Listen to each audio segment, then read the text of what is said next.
ഏറ്റവും സിമ്പിൾ ആയിട്ട് റെഡിയാക്കി എടുക്കാൻ പറ്റാവുന്ന നല്ല അടിപൊളി ഒരു സ്വീറ്റ് റെസിപ്പി കണ്ടാലോ നമുക്കിന്ന് പഴവും പാലും കൊണ്ടൊക്കെ ഈസി ആയിട്ട് നമുക്ക് റെഡിയാക്കി എടുക്കാവുന്നതേ ഉള്ളൂ. അപ്പൊ മിസ് ചെയ്യാതെ ട്രൈ ചെയ്ത് നോക്കാം കേട്ടോ. അതിനായിട്ട് മെയിനായിട്ട് വേണ്ടത് നന്നായിട്ട് പഴുത്ത പഴം തന്നെയാണ്. ഇതേപോലെ ചെറുതായിട്ട് ഒന്നിട്ട് കട്ട് ചെയ്ത് വെച്ചിട്ടുണ്ട്. ഇനി കുറച്ച് നെയ്യൊന്ന് ചൂടായി കഴിയുമ്പോൾ കാഷ്നട്ടും അതേപോലെ തന്നെ മുന്തിരിയൊക്കെ പതുക്കെ ഒന്നും റോസ്റ്റ് ചെയ്ത് നമുക്ക് മാറ്റി വെക്കാവേ. അതേ നെയ്യിലേക്ക് തന്നെ നമ്മൾ കട്ട് ചെയ്ത് വെച്ചിരിക്കുന്ന പഴവും കൂടി ചേർത്ത് കൊടുക്കാം.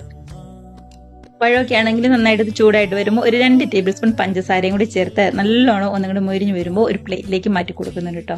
ഇനി അതേ പാനിലേക്ക് തന്നെ 1 ലിറ്റർ പാലും കൂടി ചേർത്ത് കൊടുക്കാം. പാലൊക്കെ നന്നായിട്ട് തന്നെ തിളച്ച് വരുമ്പോൾ ഇതിലേക്ക് നല്ലോണം കട്ടിയായിട്ട് ഒന്ന് കുറുകി വരാനായിട്ട് ഒരു 1.5 ടേബിൾ സ്പൂൺ കോൺഫ്ലവറും അതേപോലെ തന്നെ 1 ടേബിൾ സ്പൂൺ പാൽപ്പൊടിയും കുറച്ച് പാലുമായിട്ട് നന്നായിട്ടൊന്ന് മിക്സ് ചെയ്തെടുക്കാം. ഇനി നമ്മുടെ കോൺഫ്ലവറിന് പകരമായിട്ട് വേണമെന്നുണ്ടെങ്കിൽ അരിപ്പൊടി ചേർത്ത് കൊടുത്താലും മതി കേട്ടോ. തിളച്ച് വന്ന് നമ്മുടെ പാലിലേക്ക് ചേർത്ത് കൊടുത്ത് നന്നായിട്ട് തന്നെ ഒന്നുകൂടെ മിക്സ് ചെയ്തെടുക്കാം. ഈ സമയം തന്നെ പാലൊക്കെ നന്നായിട്ട് ഒന്നുകൂടെ കുറുകി വന്നോളൂ കേട്ടോ.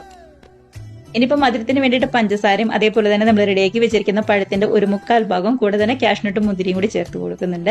അതേപോലെ തന്നെ കുറച്ച് ഏലക്കപ്പൊടിയും കൂടി ചേർത്ത് എല്ലാം കൂടി നന്നായിട്ടൊന്ന് യോജിച്ച് വരുമ്പോൾ നമുക്ക് ഗ്യാസ് അങ്ങ് ഓഫ് ചെയ്യാവുന്നതേ ഉള്ളൂ.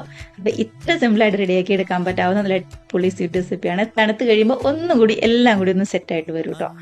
എല്ലാവരും മിസ് ചെയ്യാതെ ട്രൈ ചെയ്ത് നോക്കി അടിപൊളിയായിട്ട് ഇരുന്ന് കഴിക്കാം കേട്ടോ.